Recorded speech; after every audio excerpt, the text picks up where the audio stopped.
Welcome, ladies and gentlemen, to once again another DX Button Reacts. We haven't done one of these in a while, but we always promised we were going to do one of these. Is somehow news popped up at inopportune times in between our recordings that we just needed to talk about it. And January 18, 2022, a day that will live in infamy, because this is the day the gaming industry changed. I am one of your hosts, Alejandro, host of the X Bottom podcast, and with me is my lovely co-host, significantly less dramatic, Paul. Hey everyone. How you doing, Paul? It was 9 a.m. today. I just woke up, stretched, took a sip of water, went into my phone, opened Instagram, and what do I see?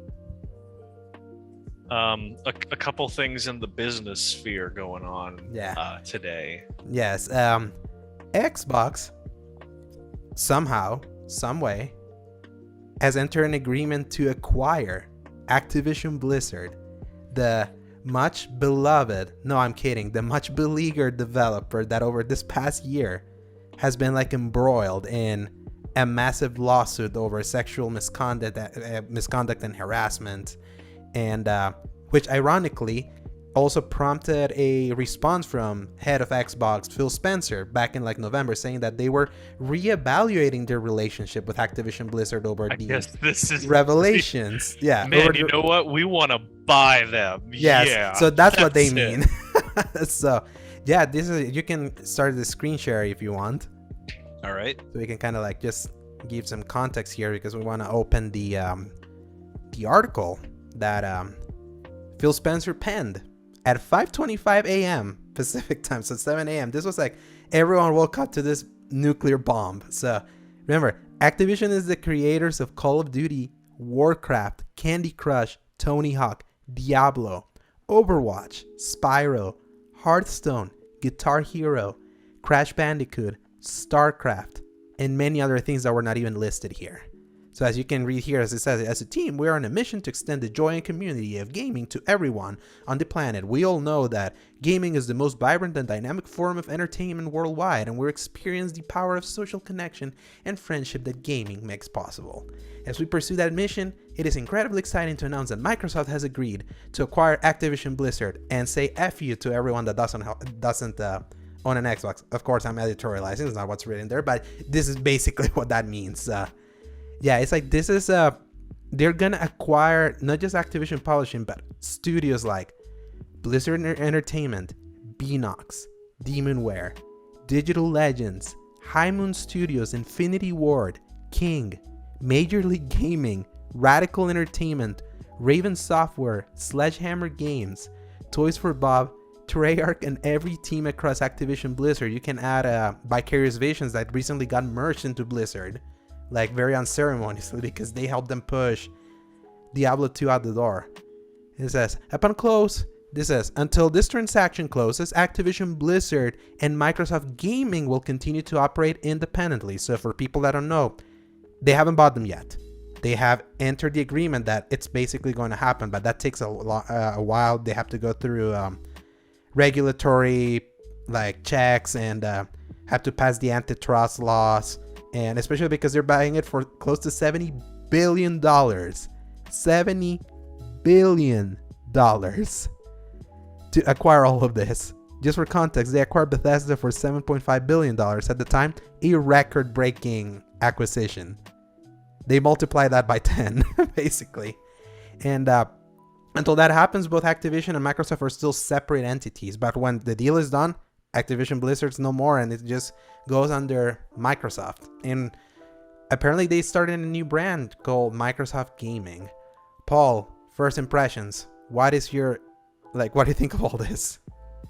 First question, before I begin my thoughts. Mm-hmm. So you're saying that Activision Blizzard will completely just go away, as it was Microsoft Gaming? It's just a studio under Microsoft Gaming now.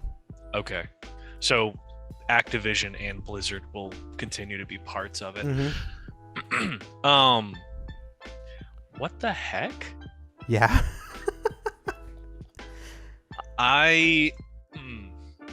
There's so much of this that doesn't make sense to me. Mm-hmm. I may not be the most qualified individual, that all I have is a bachelor's In of business. science in business, Mhm. administration specifically. But everything that I learned about how business works, on one hand, this is like the perfect home run, grand slam, destructive force against any competition that I can imagine. Mhm. This is the stuff. This is the game-breaking final thing you unlock in a game that makes every other challenge in the game trivial up to that This is point. your alt movement. This is your ultimate move. This is your hero action L1 and R1 that levels the playing field. But on the other hand, it also raises so many red flags that it's not even funny.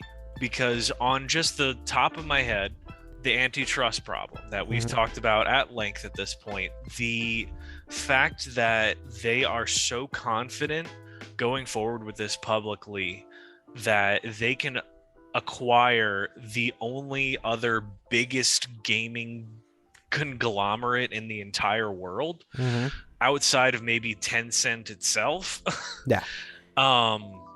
My goodness, just like, how are they going to be able to get around that? Yeah, they made a point. I think it's in the other link if you want to click it, which is more about this.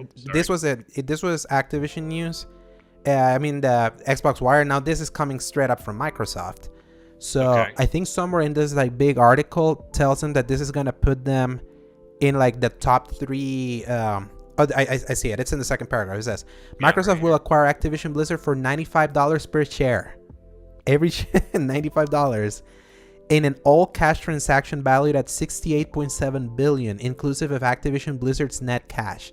When the transaction closes, Microsoft will become the world's 3rd largest gaming company by revenue, behind Tencent and Sony.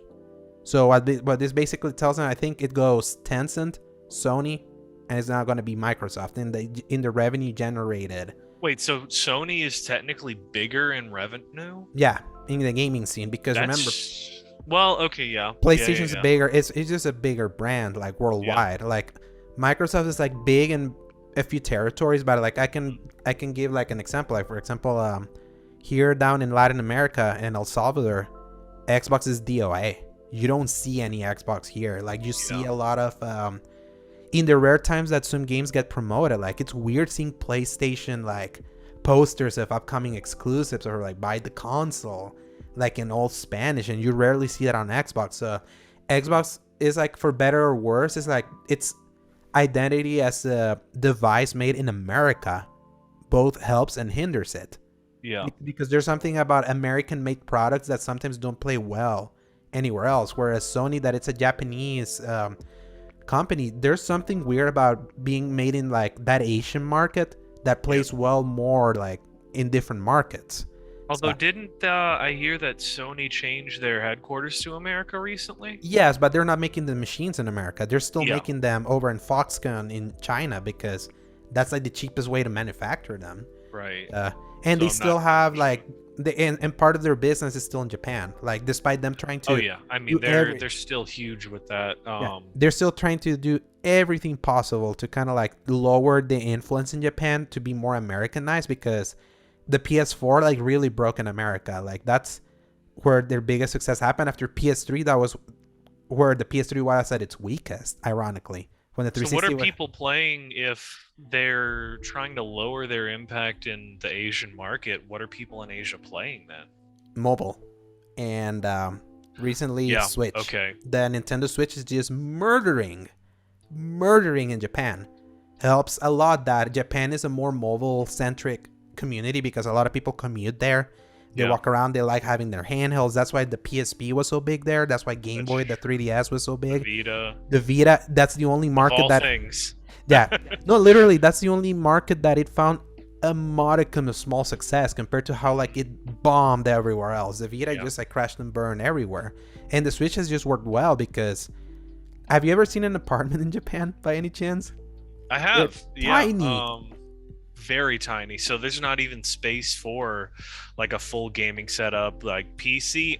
There's no room for that. The size of the PS5 alone will like take 3/4 of one of those Japanese apartments. That's how small that country is relatively.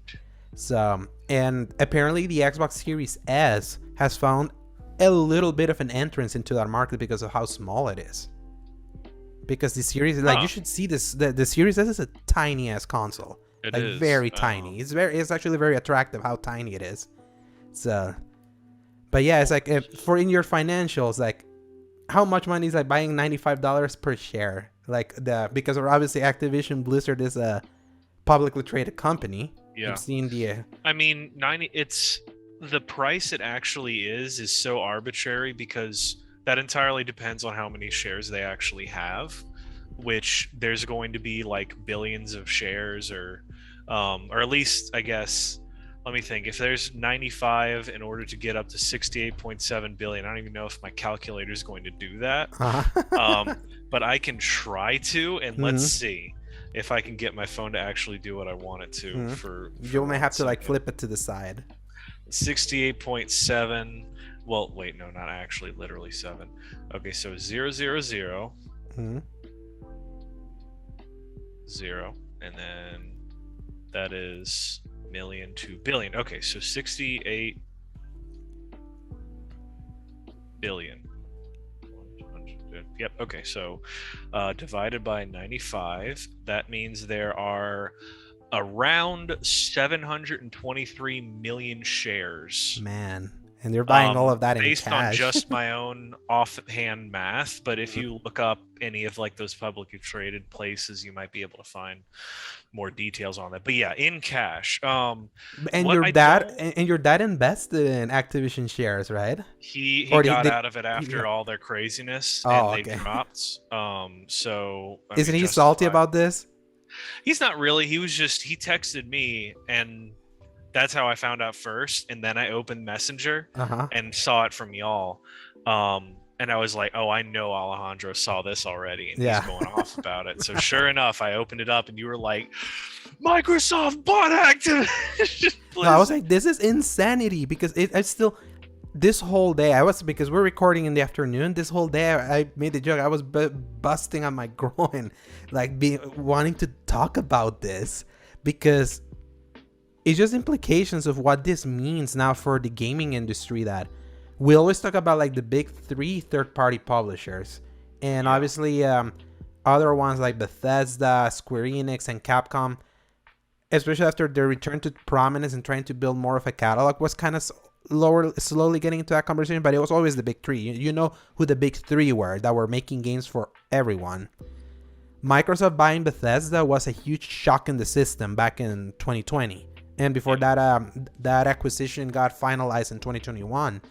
And now this one, they literally went for the third-party company that had a market capital of $50 billion. That's their cap, like the market cap.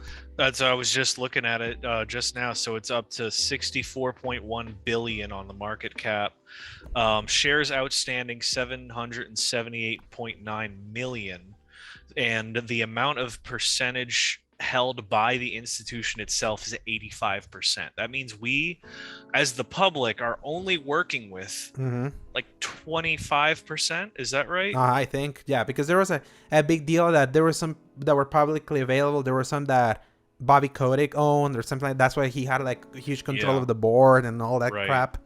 So because, as you know, historically, a company must own 51% of their shares to control it, and whoever owns 51% automatically becomes it, the owner of it, which was actually a thing, I think, with Yahoo, maybe. There was a guy that literally tried to buy all of the shares and consolidate them, and he became the CEO of Yahoo technically by control of that. And then I think through like some weird shenanigans they got him out of it. But like, you can technically control a company if you manage to buy all of the shares, or the majority of shares at least. And this is just wild, like the fact that that's how they're going to go down with all this and become such a huge company. But I mean, we're freaking out about the size of this, and it's just because it's more relevant to our interest. But it goes to show how this doesn't even scratch the surface of stuff like Alphabet or Amazon, who like just literally own the world at this point. And even something like Disney now, which we only hear about the biggest things, but these companies are getting away with consolidation out the wazoo. And that's my biggest fear about what's happening, because by taking out Activision Blizzard off the board, like from as a third party, it now it's like open season now to try to gobble up anyone else that's still just left out there in the market. Because I mean, it's literally the game of Monopoly. That's how you win, is you consolidate and you gather and you get it all until there's no other option. And that's then how now they do it. Yeah, and now basically it puts you in a position where in the Microsoft side, this is a clear win in one way. It's like you cannot go this entire generation now without ever engaging in the Xbox ecosystem. You would be foolish considering everything they've taken. At the beginning, when we were talking, like when we started the podcast in 2020 and the consoles were still not here yet, we were starting hearing, we had already seen the box with the Xbox because of a surprise reveal the December before. We were waiting to see when the PS5 was going to show up. Obviously, you were a 360 kid turned PS4 kid. That was going to go through, on the PS5 almost by default, despite Sony kind of blundering a few times during that year before kind of making the case with those showcases. Were you expecting that your console of choice was going to be one that was going to completely miss out on all the Bethesda Western RPGs? Now it's going to be one where Call of Duty, the biggest game in the biggest AAA like boxed game in that sells all the time. Like NPD came out today and it was announced that the Call of Duty Vanguard was the best selling game of 2021 despite everything. Despite it like coming in lower. And remember, we read reports in the show around like last November that in the UK had sold 40% less than Cold War. And it's still like managed to like be the best selling game of the year. And the second best selling game of the year, Call of Duty Black Ops Cold War. So number 1 and number 2 in the entire year was Call of Duty. And now Xbox owns that. Well, they're gonna own that. Yeah. Oh my gosh. I definitely wouldn't have expected anything of this level of aggression at all. I would have expected the ebb and flow, as we've seen, and as we called somewhat at least, PlayStation and Sony were kicking butt and started making several missteps. They started coasting. They took their foot off the gas. They took their foot off the neck of Microsoft. And this is exactly what Microsoft does when they have money, motivation, and a bruised ego. Yes. They buy themselves to the top. This is the equivalent of the rich kid that brought his basketball to play with your friends, and he got mad and he took the basketball and then went home and bought the entire basketball court that you played at. And now if you want to play basketball, you gotta pay your really stuck up spoiled friend. Yes. I know I'm being a little salty about it. That is not because I enjoy playing on PlayStation more. I just don't like when people become the bully. Best way to quote it was Captain America himself saying, well, do you want to kill Nazis? I don't like bullies. I don't care who they are or where they're from. And this is where it is. It's like everyone wants to play nice, and Microsoft is garnering so much strength out of this that I may be speaking too quickly, but they're just taking all the fun out of it. They're taking the competition away by saying, all right, well, we're going to basically control everything, and then you are going to buy and enjoy what we say. Yeah. And this one to me, this acquisition to me is like the most gross of all of them, because when they acquired Bethesda, obviously that was a big shock in the system because it was a big publisher. That was But, frustrating, but yeah, there were options. yes, not only that, Bethesda and Microsoft have been like this for a while. Yeah. Obviously, I made the comment that to me it was weird that somehow Sony was able to kind of swoop in and take both Deathloop and Ghostwire Tokyo, the two newest games that they had announced in their last E3 conference, and made them exclusive, considering that PlayStation and Bethesda had not been like that, especially, like I mentioned it with the Skyrim debacle, that everyone, especially if you were on PlayStation playing Skyrim, you were SOL. It was like your version was busted. It was basically Cyberpunk, but because it was on the lesser system that nobody really cared for, obviously there was some grief from that community, but didn't prevent Skyrim from being like this big, huge game. Which is funny to see what happened with Cyberpunk. That reminded me a lot of that, but because it was busted on more systems, it actually made more of a ruckus. But yes, like Bethesda was in trouble. Like after from 2017 onward, like their games weren't selling.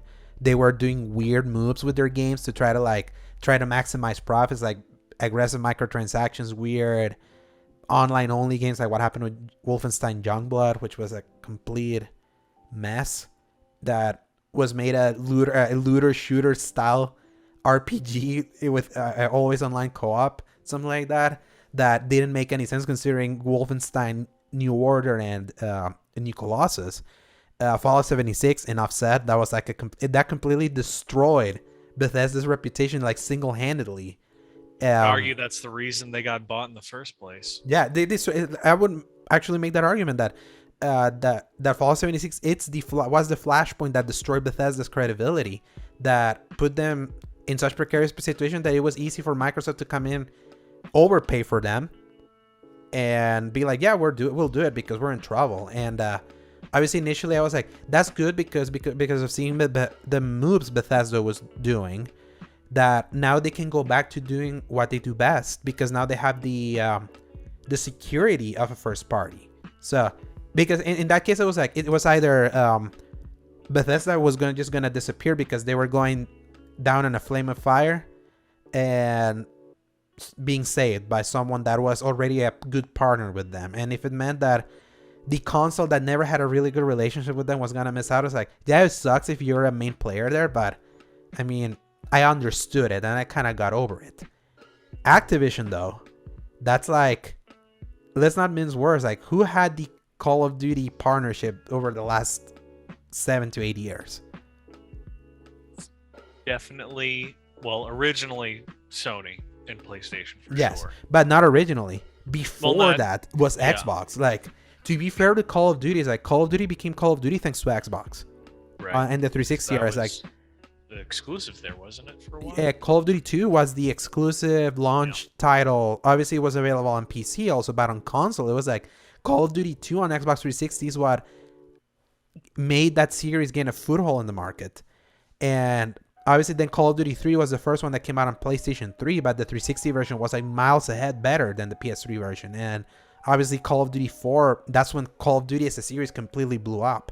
And then Microsoft got into that agreement of, oh yeah, we'll get the 30-day early map packs with you, like for that entire generation. And then Microsoft and Call of Duty were like this title at the time. If you watched the E3 conference, Call of Duty was always either the one opening the show or the one closing the show, but it was always there.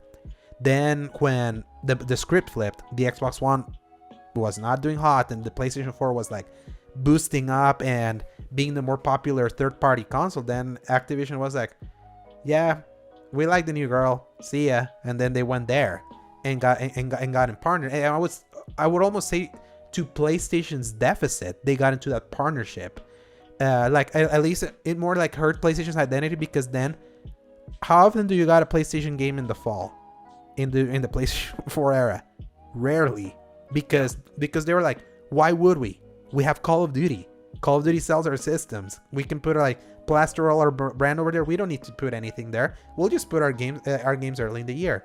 And that played out again in 2021 after Kina launched. That was the last big Sony thing. And then basically they closed shop and be like, yeah, no more exclusives from us. Like, if you're expecting just PlayStation only stuff, see you in February. Here's Call of Duty. Oh, by the way, this Call of Duty has a 73 on Metacritic, so not too hot. So he doesn't quality, just here's an idea. Obviously, Battlefield 2042 that aligned itself with Xbox was worse, but their big game didn't like really hit commercially or successfully like before, despite still being a big seller. That's the thing. They sell so much that selling less, it still makes it one of the better sellers of the year. And now comes Microsoft basically forcing their girl back into their relationship after $70 billion. Picture it that way. They brought them back to the fold forcefully. That's how this feels.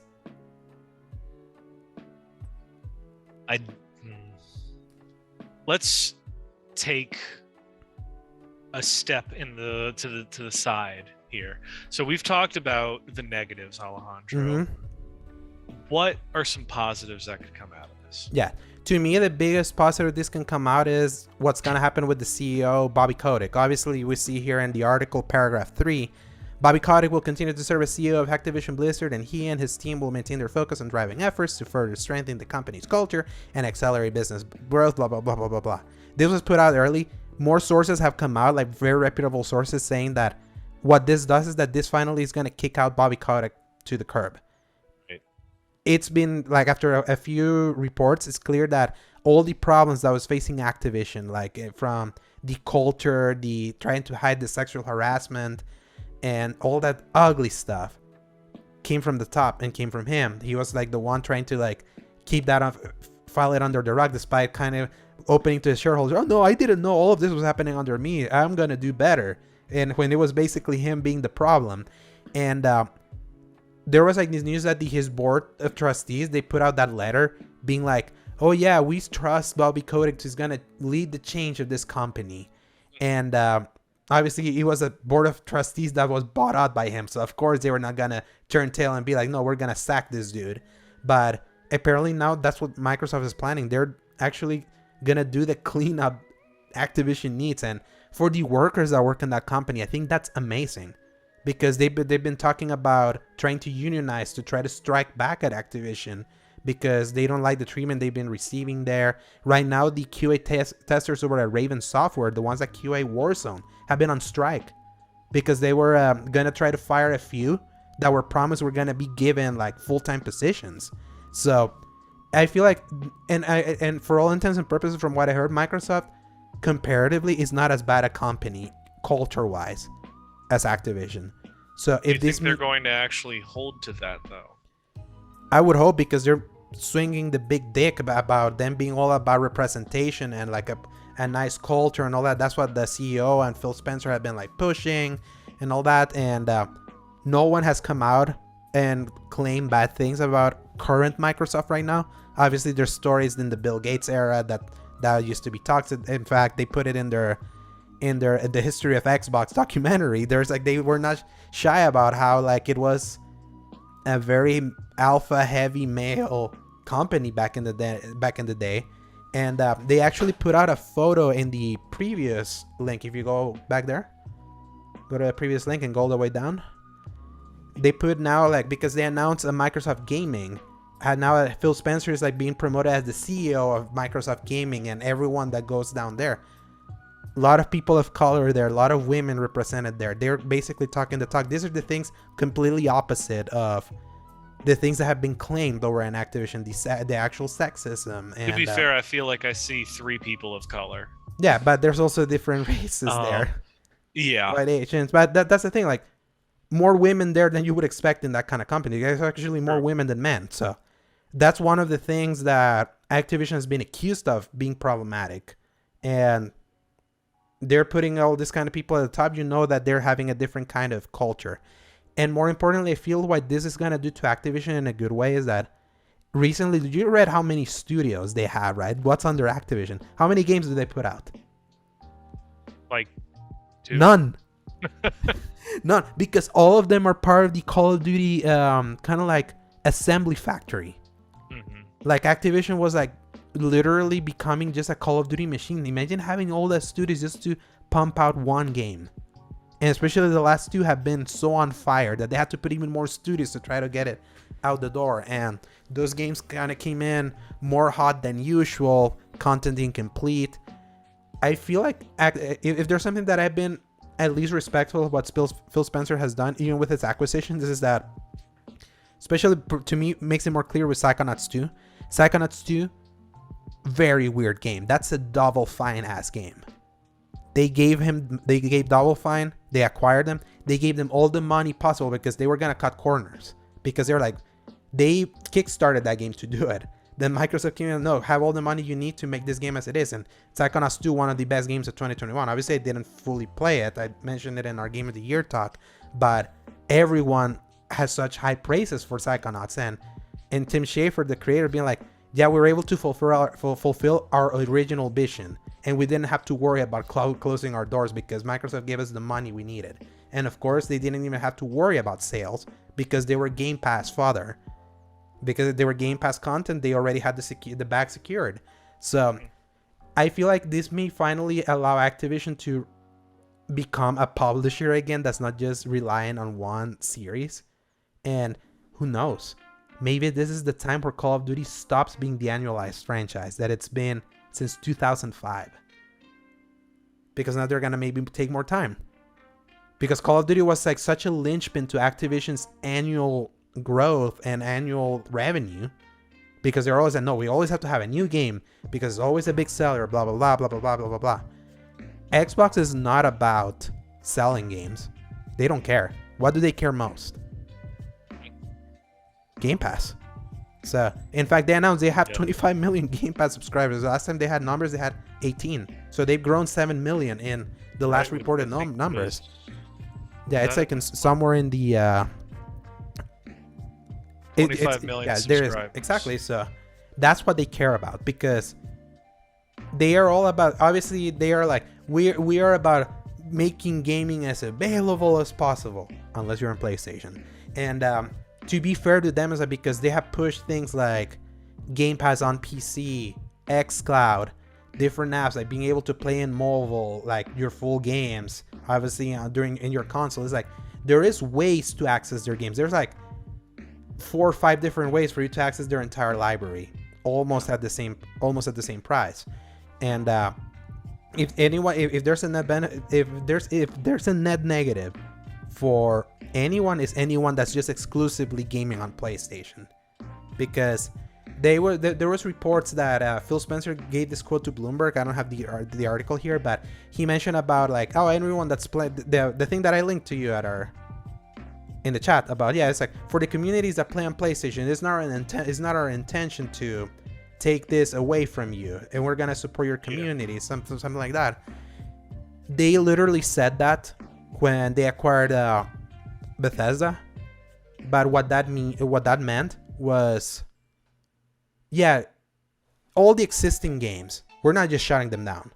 We're still gonna be supported. So your Elder Scrolls Online, your Fallout 76, everything that's been there. Means nothing to me. That just means, okay, well, we're gonna, aren't you so happy we're gonna let you keep playing the thing you already bought, and then everything else is going to exist for them. And right now people are making the argument that because this is compared to Bethesda's 7.5 billion deal, that people were like, during the time between they announced intention and when they finally officialized that purchase, there was always talks like, yeah, they might still put some games on PlayStation, and their big selling point is gonna be like, you can either buy the $70 thing over there or come over here and play it for free.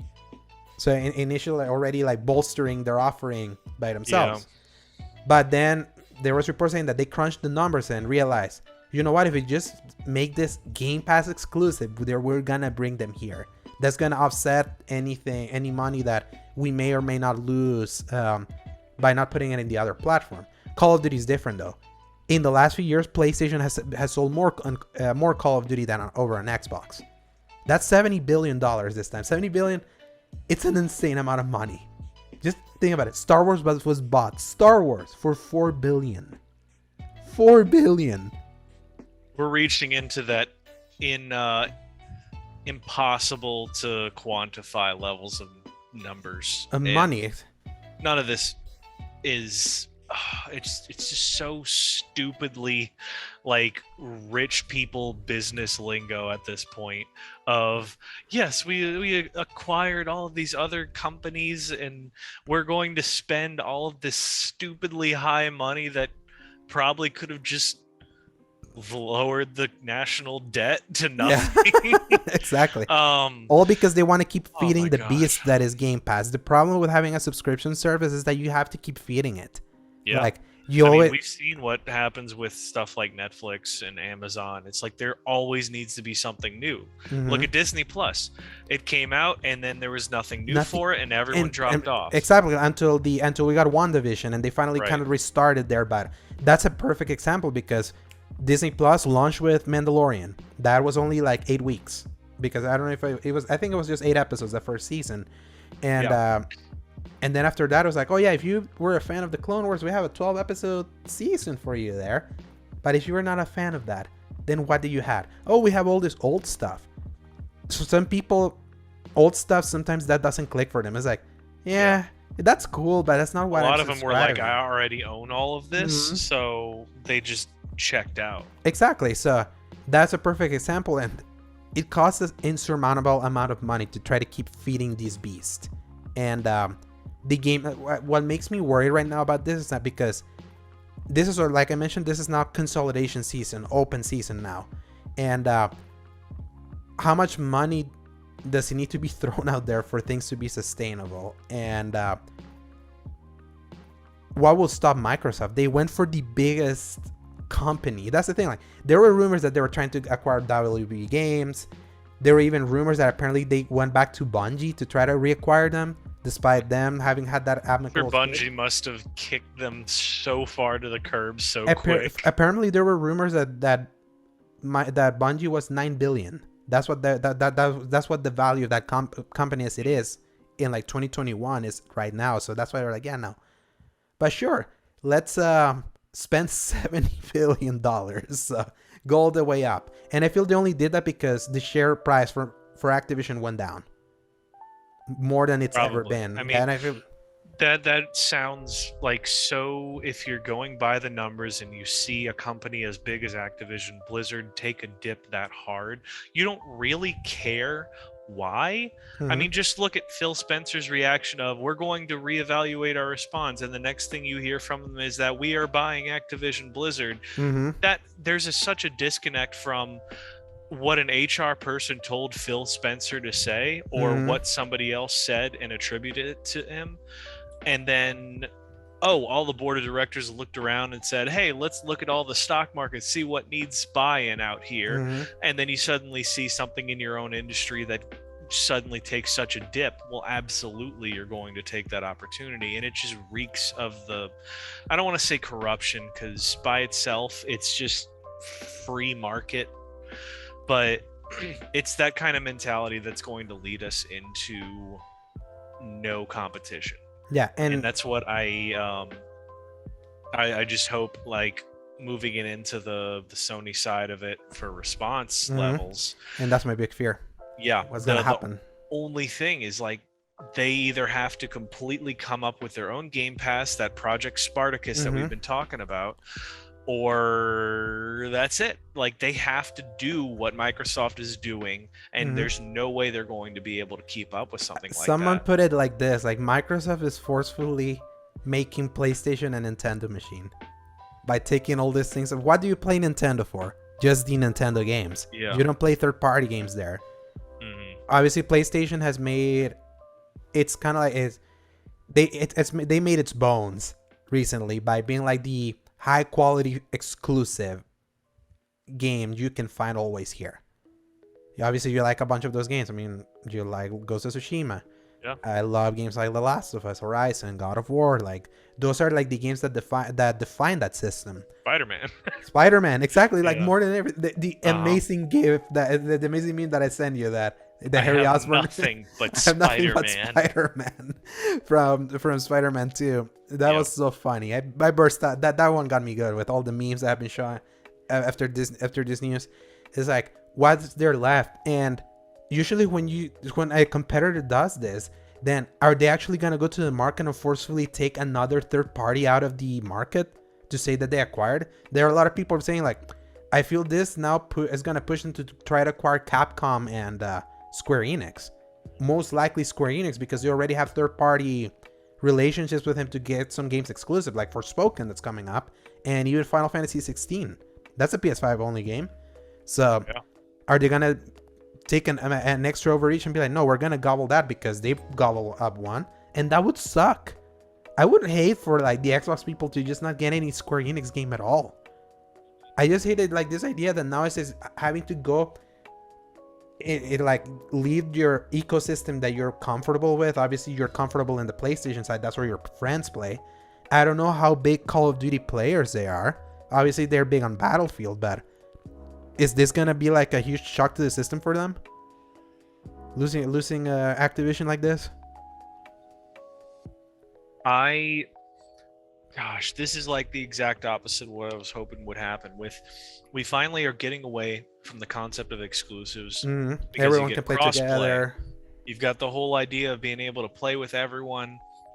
Doesn't matter what you play on. We want to work together. Sony and Microsoft finally signing deals to allow certain games to cross over, everything coming to PC. And then you get something like this where it's like, hey, don't worry guys, we're gonna remember you when we're big, I swear. And then they turn around and it's only on Game Pass. Exactly. It's like it goes completely against like the whole thing of like now gaming's for everyone. And right now, obviously, because the ink is gonna dry sometime in 2023, whatever Call of Duty is gonna come out this year, that's still gonna be multi-platform, because they made it clear here that both these companies are still operating separately. The intent is there, and it's most like I would be shocked if something happens where this deal doesn't go through. That would be an even bigger news after they made like all this, like made this huge pump and all the pomp and circumstance of screaming it to the heavens. This is happening. It's just gonna be solidified within a year's time. This may be the final year where you see a Call of Duty game on PlayStation. This would be like the final. That kind of like last year was the second to last time we see a Bethesda game on PlayStation. That's what's gonna happen right now. And who knows, because of the way they keep the Call of Duty that's releasing in a single year, the other one's already kind of like getting close to finish for the next year, and it kind of goes like that. Right. Are they already making the moves to be like, yeah, the one for 2023 is not gonna be on PlayStation, or this is actually gonna be like what Phil Spencer says, that some games are gonna be on PlayStation, then some things from Activision are just gonna be Xbox exclusive. That is the big question. That are they really? It's gonna take at least a couple of years, if not 3 plus, for the exclusivity to really kick in. Because all of those games, you couldn't just go back and say, no, make it only for this one game, because they've already been making it for everything. I would think that at least for a little while, it'll stay on that. Some people are arguing that something like Warzone will stay for everything. But that'd be the equivalent of Elder Scrolls Online, because it's already there. They want to keep that going. But here's also what's tricky with Warzone is like, especially because I see I was talking with my brother about it like this earlier. The way Warzone does its challenges is like Warzone also intrinsically ties itself to the main boxed entry, because you can go do some challenges that's going to help you in Warzone by going to play the normal multiplayer. So if they're going to then suddenly be like cutting off PlayStation access to that'd be really weird. And also, like, it's become clear, especially the numbers say like a lot of the Call of Duty revenue has been brought in by PlayStation the last 8 years, not Xbox. Obviously Xbox contributes to it because all these games are together, also PC. But is Microsoft willing to really cut down on that, on so much revenue that the PlayStation generates? I mean, if they're really so aggressive about trying to make Game Pass a thing, I mean, we'll see. But right now, it's like, I feel like anyone that plays Call of Duty on PlayStation, they have to like make peace. Now, kind of like, this is when your series finale is happening now. Start saying your goodbyes. The final We're getting season. to the suicide mission of Mass Effect 2. Start wrapping it up. Yes. And now the big question, Paul, does this make you more likely to eventually want to invest on an Xbox? Want to? No. Mm-hmm. Feel like I am going to have to, Yes. probably. Yes. Because I really don't. I don't want to deal with that. I mean, I feel like my PC is already going to be going the way of the dodo soon, where like I'm gonna have to either just buy a whole new one or figure out how to take apart an Alienware and put it back together with new hardware in it. So good freaking luck to me on that one. Yes. And a lot of money. And a lot of money. And I couldn't do that to myself again. So my PC is not going to be a gaming machine soon, even though it was built for that. And that just means that I'm probably going to have to get some kind of new Xbox if all of this is going to only be on something like Game Pass and my PC can't handle it. I'd sooner buy a machine that can handle it than another PC. So that's what I'm going to have to do. Yeah, I think this is where the especially for people that don't go the PC route like my brother did recently, that he bought a $2,000 PC, and they still traditionally more console people. Right. There's the Series S. The Series S is a trump card, like a $300 machine that does everything the Xbox Series X does except 4K resolution, but the high frame rates, ray tracing, everything else at 1080p/1440p tops. There's a machine for that, for the people that may feel like they don't want to miss out on all of that. Yeah. Microsoft is shrewd for having done that. Because at first I was like, I don't know why anyone would buy a Series S when the much better X is just there. But it's become clear for them that the S has been like the trump card that is actually shifting the narrative of who's selling more. I sent you the picture of the NPD results of consoles. Yeah. It was Switch, Xbox, and PS5. The PS5 in third place, like it used to be back in the PS3 days. So there is, we're done with that. Yeah, so all of that is done, and I feel like if anyone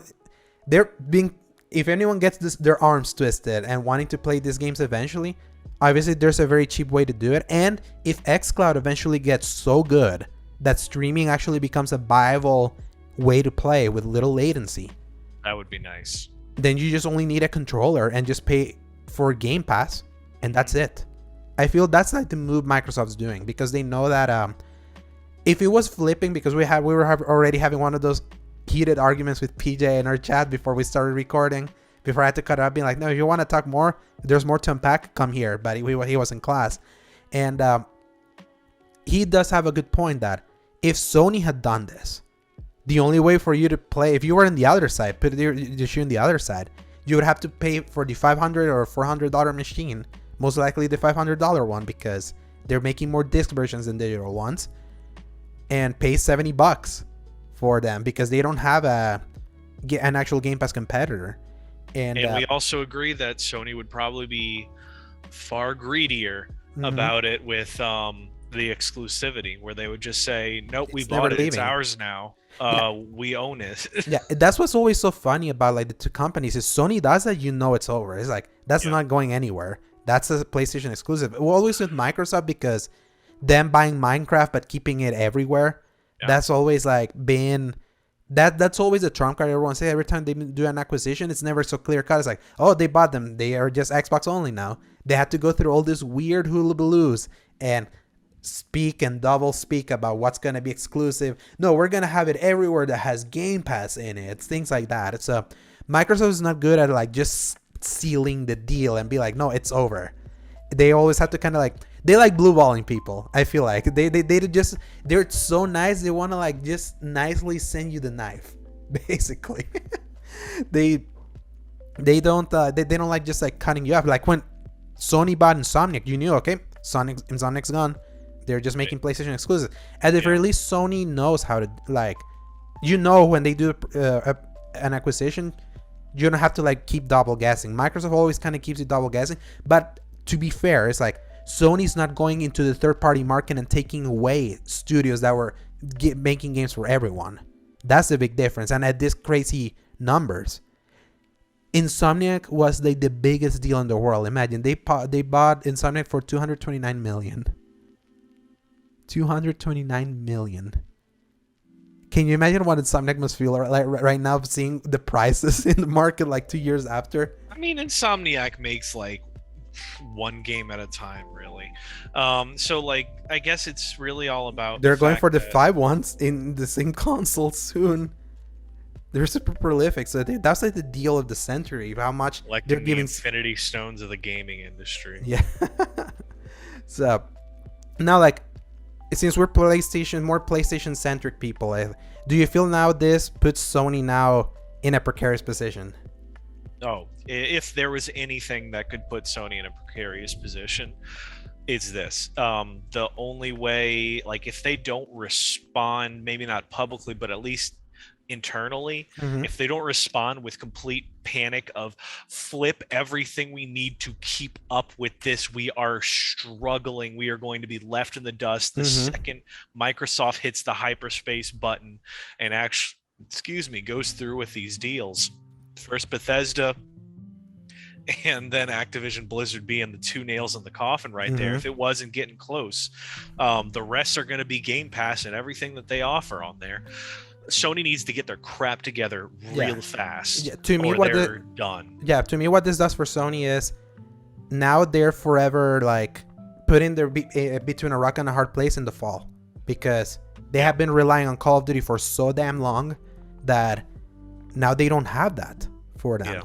So what's gonna happen now? It's like we were talking when we were doing the most anticipated games, which by the way, it's coming because we're posting this earlier than that episode. It's coming soon, which by the way, new episodes of the Xbox on every Wednesday now.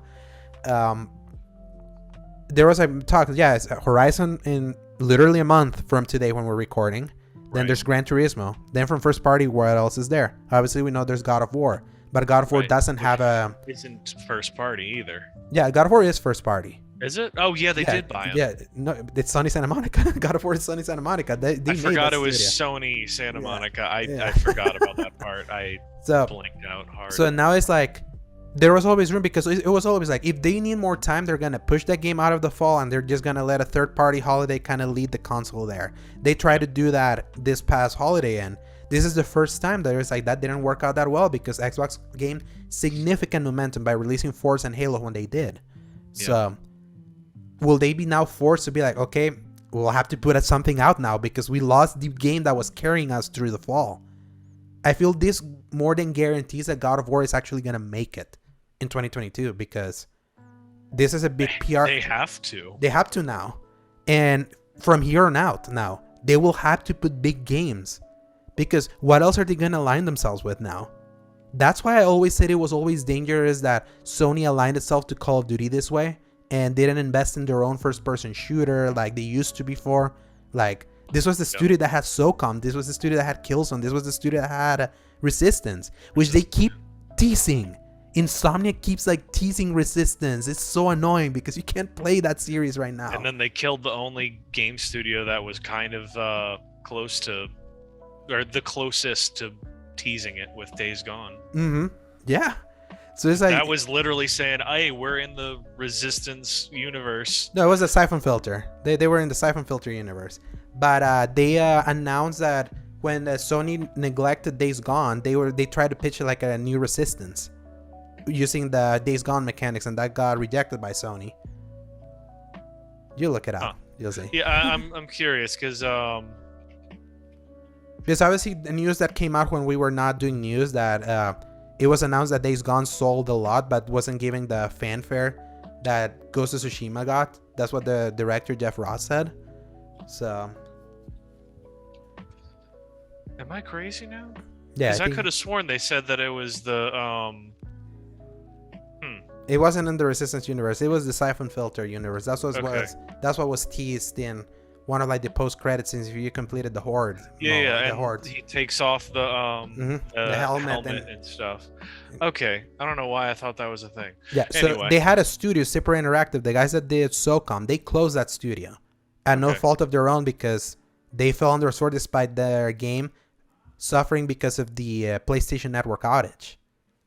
That's why SOCOM 4 died, because it was like in the important first month sales. No one was gonna buy SOCOM when you couldn't play online. And then when the network came back, everyone had moved on. So that game just kind of died in the vine. So now I feel fine, but I feel now Sony just Microsoft grabbed the shotgun, went straight to Sony, put it in the balls and blow them.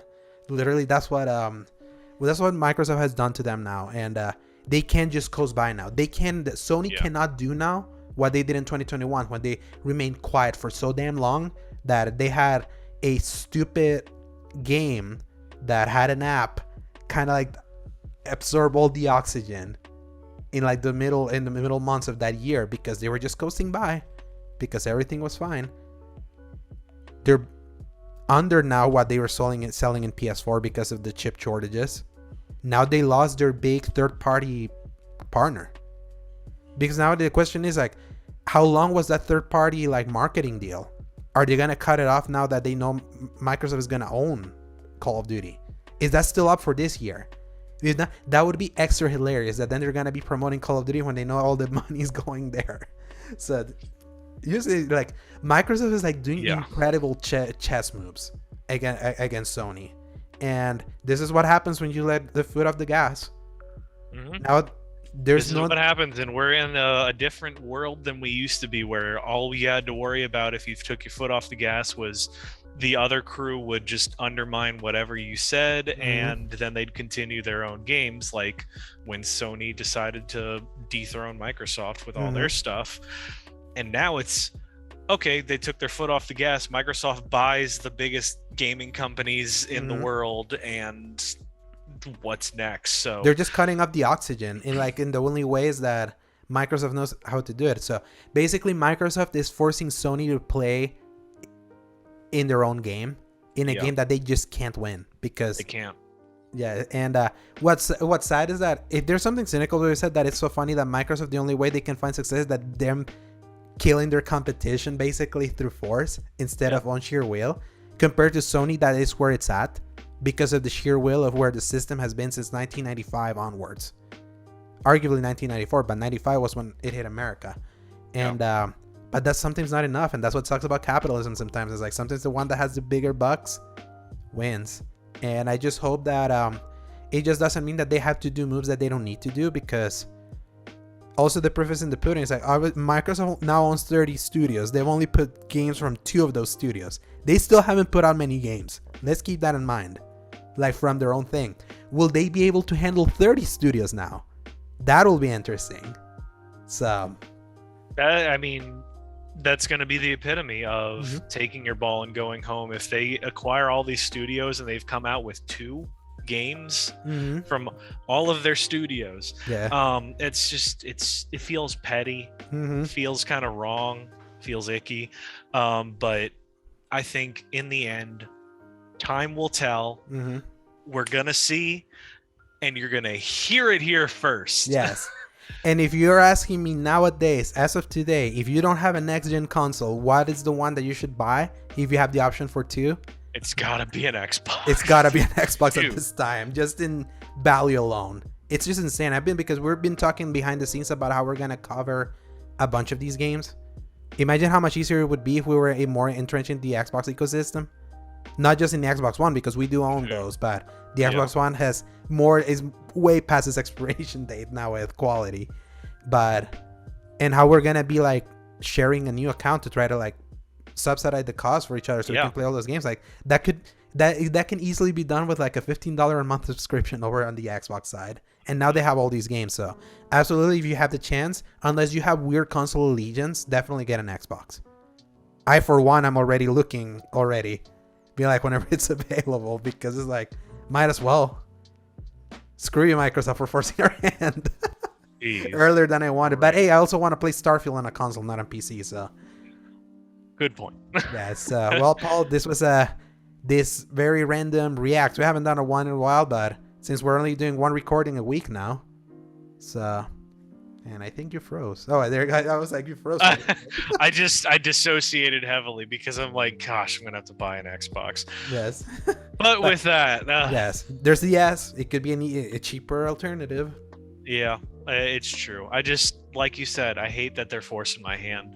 And I hate that we live in a world where that's the option that you have to go with when Yes. you're a company that large. And now, just looking forward, I'm looking forward to Project Spartacus and see if Sony changes their mind and actually put their first party games day one there. That would suck for them because their games do sell. That's the only they do. Like compared to Xbox, They kill it. Xbox don't sell as like Sony's do. But here's the extrapolation: when Sony gets the fire lit under them, what is Sony gonna do that they don't play as nice as Microsoft? Even though Microsoft is doing this right now, I think whatever Sony might do might be even worse. Yes, but the thing is that at least from market value and money, playing the game of money, Microsoft wins all the time, just on market value alone. Like I think I saw that, you can look it up. I think Sony's like valued at 151 billion right now. Just I look it up, and Microsoft is at a trillion something. So it's night and day because Microsoft goes beyond gaming. Xbox is just a part of Microsoft's like immense empire.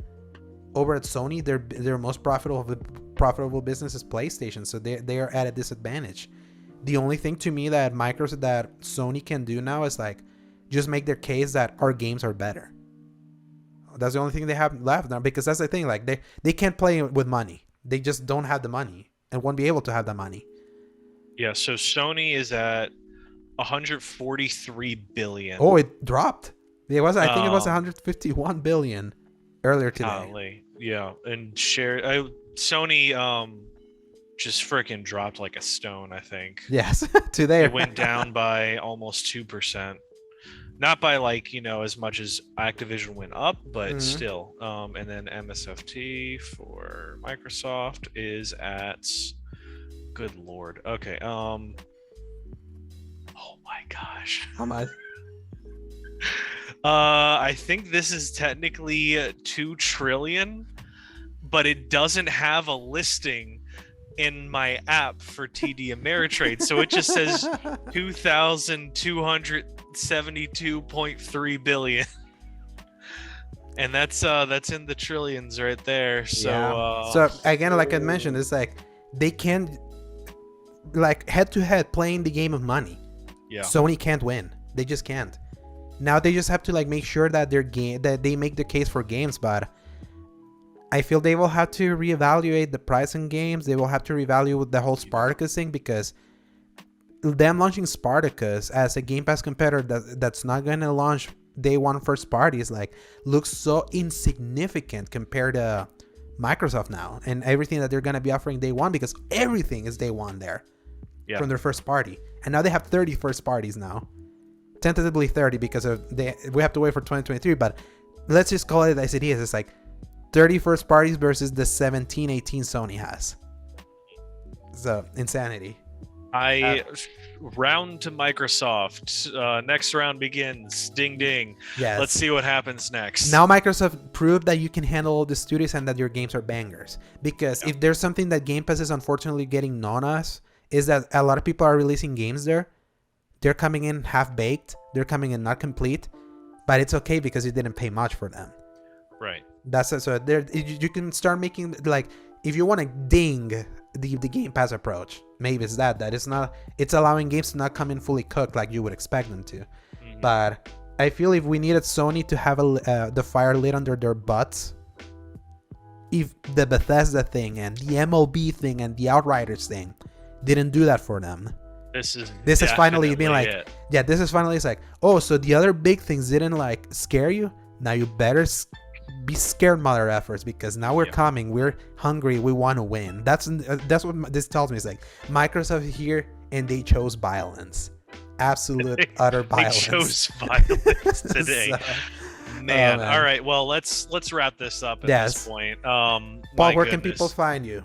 As always, y'all can find banger tweets at Dork of Art and YouTube at Dork of Art and Twitch at AngelSword21. Alejandro, how about you?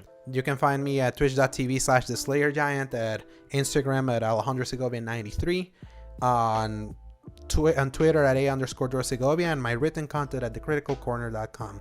This has been the X Button Reacts. Our normal episodes, go out every Wednesday at hopefully 10 a.m. I'm gonna always try to schedule it.